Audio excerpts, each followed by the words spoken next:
Student पीके academy classes में आपका स्वागत है। मैं पीके पांडे आ गया हूँ ये पार्ट सेकंड लेकर के आपका वैद्युत आवेश तथा क्षेत्र का। तो इसमें अब हम सेकंड पार्ट में देखते हैं। फर्स्ट पार्ट यदि आप देखे नहीं होंगे तो जरूर पीछे वीडियो देख लीजिएगा। सेकंड पार्ट में हमारा चलेगा विद्युत आवेशों के मूलभूत गुण, यही हम सेकंड पार्ट के लिए रखे हुए थे। तो इसमें सबसे पहले अब हमारा पहला टॉपिक, दूसरा, तीसरा, चौथा, तो पहला हम अब आपको समझाने चल रहे हैं। जी हाँ, ये आपका फर्स्ट पार्ट है, आकर्षण तथा प्रतिकर्षण। अट्रैक्शन एंड रिपल्सन क्या है? सजातीय आवेश यानी लाइक चार्ज जिसे कहते हैं एक दूसरे को प्रतिकर्षित करते हैं तथा विजातीय आवेश एक दूसरे को आकर्षित करते हैं। जैसे देखिए, प्रतिकर्षित यानी प्लस प्लस हो तो एक दूसरे को रिपेल करेगा, अब प्लस और माइनस हो तो एक दूसरे को अट्रैक्ट करेगा। वही करा सजातीय आवेश एक दूसरे को प्रतिकर्षित, सजाती मतलब समान समान, यानी माइनस माइनस हो तो भी एक दूसरे को प्रतिकर्षित करेगा, दूर। प्रतिकर्षण मतलब दूर धक्का देना। तथा विजातीय आवेश क्या करेंगे? एक दूसरे को आकर्षित कर। विजातीय मतलब एक दूसरे का उल्टा, चाहे प्लस हो चाहे माइनस, एक दूसरे को क्या करेंगे? आकर्षित करेंगे। दूसरा पार्ट देखते हैं, आवेश का संरक्षण। आवेश का संरक्षण जिसको बोलते हैं कंजर्वेशन ऑफ चार्ज। आवेश संरक्षण के नियमानुसार, जैसे आप संरक्षण का नियम जानते हैं, एकदम हूबहू यही नियम यहाँ पर है।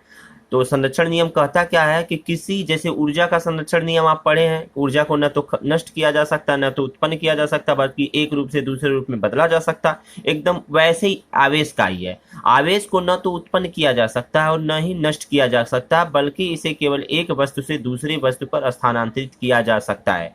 जैसे यहाँ पर कोई एक वस्तु है और यहाँ पर एक कोई वस्तु, जब दोनों को आपस में रगड़ा जाएगा तो ये एक दूसरे से आवेशित हो जाएंगे, तो आवेश यहाँ आ जाएगा या तो आवेश यहाँ चला जाएगा, बस यही फैक्ट है। तीसरा देखते हैं अगर हम, तो हमारा तीसरा है कि विद्युत आवेशों की योज्यता। विद्युत आवेशों की योज्यता यानी एडिटिविटी ऑफ चार्ज क्या है? तो किसी निकाय की कुल विद्युत आवेश उसके विभिन्न अवयवी कणों पर उपस्थित भिन्न भिन्न आवेशों के बीजगणितीय योग के बराबर होता है। बीजगणितीय योग, जैसे मान लीजिए कोई निकाय है, इस पे +1 Q1 plus Q2 minus Q3 minus Q4, ऐसे प्लस माइनस कुछ भी आवेश इस पे हो सकता है। तो कह रहा सबका बीजगणितीय योग कर दिया जाए। तो देखिए, तो वही कह रहा, माना कोई निकाय n अवयव कणों से मिलकर के बना ये निकाय है, इसमें n अवयव कण हैं जिन पर आवेश क्रम से, मान लीजिए पहले कण पे आवेश ये है, दूसरे कण पे आवेश ये है, तीसरे कण पे आवेश ये है, चौथे कण पे आवेश है। तो पहला कण पे आवेश Q1 है, दूसरे पे Q2 है, तीसरे पे -Q3 है, चौथे पे -Q4 है, ऐसे प्लस माइनस करके Qn तक है। तो निकाय पर कुल आवेश क्या हो जाएगा? Q। माना कुल आवेश Q है, तब Q1 plus Q2 minus Q3 minus Q4 P plus Q1 सबको क्या करेंगे? जोड़ देंगे। तो यहाँ देखिए जोड़ा गया है, ठीक। तो इसे ही कहते हैं योज्यता का नियम, ठीक। आइए अब चौथा चलते हैं। चौथा पार्ट क्या कह रहा है? चौथा पार्ट है कि आवेश का क्वांटीकरण। आवेश का क्वांटीकरण क्या होता है? तो आवेश प्रकृति में सदैव एक निश्चित न्यूनतम मान के पूर्ण गुणज के रूप में उत्पन्न होता है। इसे आवेश का क्वांटीकरण तथा परमाणुकता कहते हैं। आवेश का क्वांटीकरण कहिए या इसे ही परमाणुकता कहते हैं। तो क्वेश्चन दो, किसी भी क्वेश्चन में क्वांटीकरण या परमाणुकता में से कोई भी, दोनों में से कोई एक पूछ सकता है, चाहे क्वांटीकरण चाहे परमाणुकता, ठीक है। ध्यान दीजिएगा इस बातों को। कहते हैं इस न्यूनतम आवेश को मूल आवेश E से प्रदर्शित करते हैं, यानी मूल आवेश, यानी आवेश को मूल आवेश कहते हैं और मूल आवेश जो होता है वो E के रूप में लिखा जाता है। अतः कहा जाता है, कह रहा है क्या? न्यूनतम मान के पूर्ण गुणज के बराबर होता है। तो न्यूनतम मान दैट्स मीन्स कहता पूर्ण गुणज। मान लीजिए E जो है ये, इसमें से कोई भी मान, जैसे 1 2 3 4 5 6 7, तो मान लेते हैं जैसे 1 है तो 1 का गुणा कर देंगे, 2 है तो 2 गुणे E हो जाएगा, 3 है तो 3 गुणे E हो जाएगा, 4 है तो 4 गुणे E हो जाएगा, इसी प्रकार से n है तो n गुणे E हो जाएगा। तो प्लस माइनस n गुणे E के रूप में लिखा जा सकता है। तो Q is equal to plus minus n e. तो यह डेफिनेशन आप जरूर याद रखिएगा। Q is equal to plus minus n e, जहां n बराबर 1 2 3 4 यह प्राकृतिक संख्या है तथा E बराबर 1.6 गुणे 10 के पावर माइनस गुणे 10 के पावर -19, मान 1.6 गुणे 10 के पावर -19 कूलाम E का मान होता है। ये इलेक्ट्रॉन का मान होता है, ठीक है। नोट देख लीजिए जरा, 1964 में गैलमान के द्वारा खोजा गया कण पर आवेश ±E/3 तथा +2E/3 हो सकता है। इन कणों को क्वार्क कहा जाता है। कहा जाता है कि कभी भी आवेश का क्वांटीकरण जो होता है वो इस तरीके से पूर्ण गुणज होता है, यानी कि E का गुणा अगर 5 है तो ये हो सकता है, लेकिन E के गुणे बटे में अगर 2/3 यानी भिन्नात्मक यदि है तो ये नहीं होता है। लेकिन गैलमान ने 1964 में ये बताया था कि कुछ ऐसे कण होते हैं जिन पे क्या नाम है +-E/3 या +-2E/3 यानी बटे के रूप में केवल 2 ही लोगों को डिफाइन किया जाता है, और यदि आपसे पूछा जाए तो आप उसे नकार सकते हैं। ठीक है, इन कणों को क्वार्क कण कहा जाता है। आइए जरा एग्जांपल देखते हैं। लिखा है 8 कूलाम, इंपॉर्टेंट क्वेश्चन है, इसको लिखिए लीजिए। 8 कूलाम आवेश, ऋण आवेश की उपस्थिति इलेक्ट्रॉनों की संख्या कितनी होगी? तो यहाँ Q बराबर 8 कूलाम दिया है, E बराबर आपको ऑलरेडी पता है इलेक्ट्रॉन का 1.6 × 10⁻⁻19 कूलाम यहाँ देखिए दिया है, ये सब याद रखना आपको। तब Q बराबर Ne, क्वांटीकरण से Q बराबर Ne वाले फार्मूला से, तो यहाँ से N का मान निकालेंगे तो N बराबर Q/E हो जाएगा, नीचे आ जाएगा। Q का मान दिया है, E का मान दिया है, इसे कट करेंगे, कट करने के बाद ये माइनस है तो ये ऊपर जाएगा तो हो जाएगा 10⁻⁻+19 हो जाएगा, माइनस होने की वजह से ऊपर जाएगा तो प्लस हो जाएगा। और 8/16 लिखा तो ऐसे काट दीजिए, 8 दूनी 16 यानी 10.2, तो 10.2 को जब कट करेंगे तो 10/2 और 10/2 को कट करेंगे तो 5 आ जाएगा, यानी 5 × 10⁻19। इसे आप हल कर सकते हैं। जी हाँ, अब हमारा अगला टॉपिक है आवेशन की विधियां कितनी प्रकार से होती है, यानी किसी को कितने प्रकार से आवेशित कर सकते हैं किसी भी वस्तु।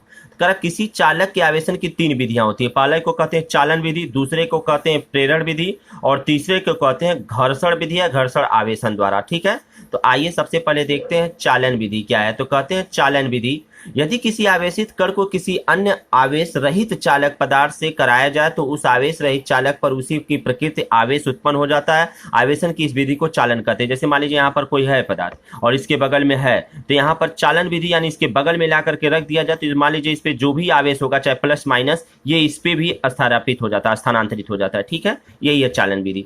प्रेरण विधि क्या कहता है, किसी आवेशित वस्तु जो किसी अनावेशित वस्तु के निकट पर अनावेशित वस्तु के निकट पृष्ठ पर विपरीत आवेश उत्पन्न होने की प्रक्रिया को ही प्रेरण विधि कहते हैं। अगर ये डेफिनेशन न देख पाए तो ये डेफिनेशन आपके लिए बेटर है, ये बेस्ट इंपॉर्टेंट है, इसे याद रखिएगा, याद रखिएगा। ठीक है, याद रखिएगा इसको। क्या कह रहा है इस डेफिनेशन में, यदि किसी आवेशित वस्तु को किसी अनावेशित वस्तु के समीप यानी बिना स्पर्श किए, जैसे मान लीजिए अनावेशित कण है, इसके बगल में कोई आवेशित वस्तु को हम ले जा रहे हैं, छड़ है, ये आवेशित है, ये अनावेशित है। ठीक, तो पास लाया जाए तो सतह पर विपरीत प्रकृति के आवेश एक तथा दूर वाली सतह पर समान प्रकृति का आवेश उत्पन्न हो जाता है। यानी कि अगर इसको बगल में ले जाए तो ये देखिए 2 सतह, इसके जो सटा हुआ सतह यानी ये वाला सतह, इस पे इसके विपरीत उत्पन्न हो जाएगा चार्ज, और इधर वाले पे होगा इसी के जो होगा उसी के जैसा हो जाएगा। तो देखिए यहाँ पर जब ले गए हैं तो अगर यहाँ पर प्लस चार्ज है तो यहाँ क्या हो गया, माइनस चार्ज उत्पन्न हो गया, और इसके विपरीत यानी जो दूर वाला सतह, ये इसके जस्ट सतह समीप वाला सतह है, और ये वाला जो सतह है इससे दूर सतह पे है। देखिए गोला में एक सतह ये हो गया और एक सतह ये हो गया, ये इसके पास में, ये इससे दूर है, तो पास वाले में जैसा ये रहेगा उसका विपरीत होगा। तो प्लस है तो माइनस हो गया, और दूर वाले में उसी के जैसा हो जाता है। तो देखिए प्लस है तो माइनस हो गया, और ये प्लस है तो यहाँ भी देखिए प्लस हो गया। ठीक है ना, ये विपरीत आवेश है, और यहाँ पर ये समान आवेश है दूर वाले पे। तो ये कह रहा है प्रकृति को आवेश एक दूर वाली सतह पर समान प्रकृति का आवेश उत्पन्न हो जाता है, इस घटना को ही स्थिर वैद्युत प्रेरण कहा जाता है। ठीक है, इसको आप अच्छे से समझ गए होंगे। आइए अगला देखते हैं। नेक्स्ट हमारा है घर्षण द्वारा आवेशन यानी घर्षण विधि क्या है। तो घर्षण विधि को देखते हैं। तो कहते हैं आवेशन की इस विधि में 2 पदार्थ को आपस में रगड़कर दूर दूर ले जाते हैं, जिसमें दोनों पदार्थ अलग अलग प्रकृति तथा समान परिणाम का आवेश उत्पन्न हो जाता है। ठीक है, यदि किसी यानी 2 पदार्थ को यदि रगड़ा जाए आपस में, ऐसे रगड़ा जाए और इसको ले जाया जाए, तो एक पे प्लस और एक पे माइनस उत्पन्न हो जाएगा अपने आप। तो किसी पदार्थ पर धनात्मक प्रकृति का आवेश उत्पन्न होगा तथा किसी पर ऋणात्मक का। ठीक है, पदार्थों के गुण धर्म पर निर्भर करता है। तो मान लीजिए जिस पे धनात्मक हो या जिस पे ऋणात्मक। आइए एक एग्जांपल के थ्रू आपका परीक्षण करते हैं। कहता है जब कांच की छड़ को रेशम के कपड़े से क्या किया जाए, रगड़ा जाए। ये रेशम का कोई कपड़ा, मान लीजिए यहाँ पर आपका ये रेशम का कोई कपड़ा है। ठीक है, इस पे यदि हम कांच की छड़ को ऐसे रगड़े, तो कह रहा है कि जब रगड़ा जाता है तो कांच की छड़ जो होता है वो धनावेशित हो जाता है, और जो रेशम का है ये ऋण आवेशित होता है। इसे आप इंपॉर्टेंट समझ करके याद करिए। छोटे छोटे क्वेश्चन पूछते, कभी कभी ऐसे पूछ देता है कि कांच को यदि रेशम के कपड़ा पे रगड़ा जाए तो उसमें धनावेशित और ऋणावेशित कौन होगा, तो आपको इसको डिफाइन करके बता सकते हैं। ठीक है, इस टॉपिक का अब आ गया सबसे महत्वपूर्ण एग्जाम्पल कह रहा है कि इंपॉर्टेंट एक गोले को प्रेरण द्वारा धनावेशित कैसे कर सकते हैं, मतलब प्रेरण की सहायता से किसी गोले को यदि हमको क्या करना है, धनावेशित करना है तो कैसे करेंगे। या उसी को दूसरे तरीके से पूछ सकते हैं, गोले का प्रेरण द्वारा आवेशित करने की विधि क्या होती है।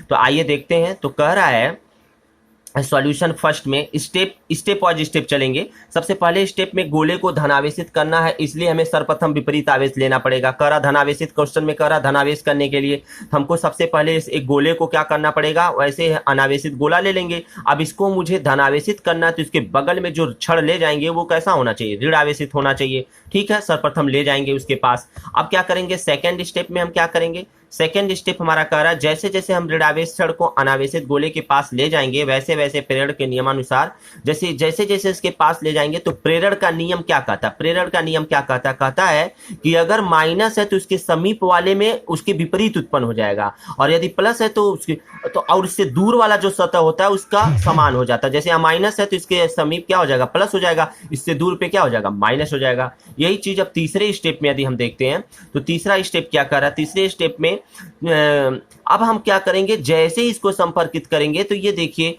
चूंकि अब गोले धनावेश तथा ऋणावेश दोनों है, जबकि हमें गोले को धनावेशित करना है केवल, अतः हमें ऋणावेश को हटाने के लिए गोले को भू संपर्कित करना पड़ेगा। आगे टॉपिक में हम भू संपर्कित को बताएंगे क्या होता है, करना पड़ेगा, जिसमें ऋणावेश भूमि में चला जाएगा और धनावेश गोले पर रह जाएगा। ज्यों ही इसको भू संपर्कित यानी पृथ्वी से अर्थिंग करवा देंगे, जोड़ देंगे, तो तुरंत क्या हो जाएगा, इसमें से जो माइनस है वो क्या हो जाएगा, यहां पृथ्वी में चला जाएगा और प्लस केवल यहां बचेगा। अगर इधर से करते तो प्लस चला जाता, माइनस बचता, और अगर इधर से कर रहे हैं तो माइनस चला गया, प्लस बचा। ठीक है, अब हम क्या करेंगे, चौथे स्टेप में अब हम इसको दूर हटाएंगे और इसको पृथ्वी को यहां से अलग करेंगे। अब हमारा गोला क्या हो गया, धनावेशित हो चुका है, अतः अब हम भू संपर्कित हटा लेंगे और ऋणावेश छड़ को दूर ले जाएंगे। देखिए ऋणावेश छड़ को दूर ले गए यहां से, और इसको हम क्या करें, हटा लिए, तो ये मेरा पॉजिटिव हो गया, और इसको देखिए फैक्ट, ये हमारा गोला क्या हो गया, धनावेश हो गया। तो आप देख सकते हैं इस क्वेश्चन में कि आपको क्वेश्चन बहुत इंपॉर्टेंट है ये, इसको आप अच्छे से पढ़ लीजिए, दो एक बार जरूर देख लीजिए, बहुत आसान तरीके से किया जा सकता है स्टेप।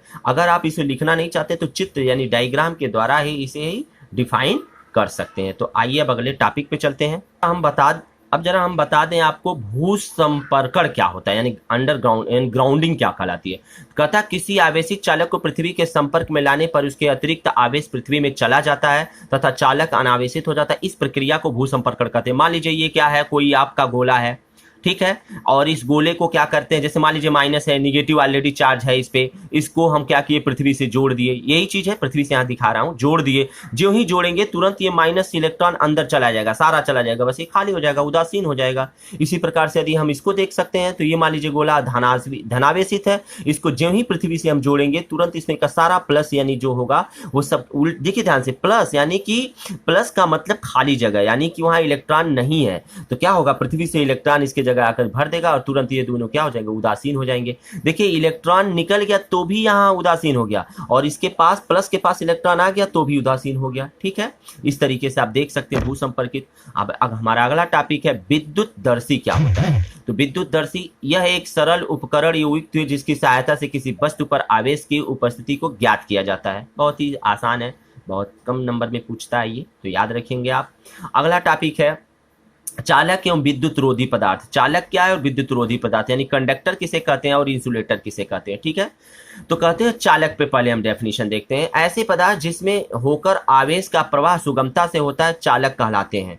भाई आप 10th से 9th से ही जानते होंगे चालक क्या है, यहाँ पर उसी चीज को थोड़ा जनरलाइज किया जाता है।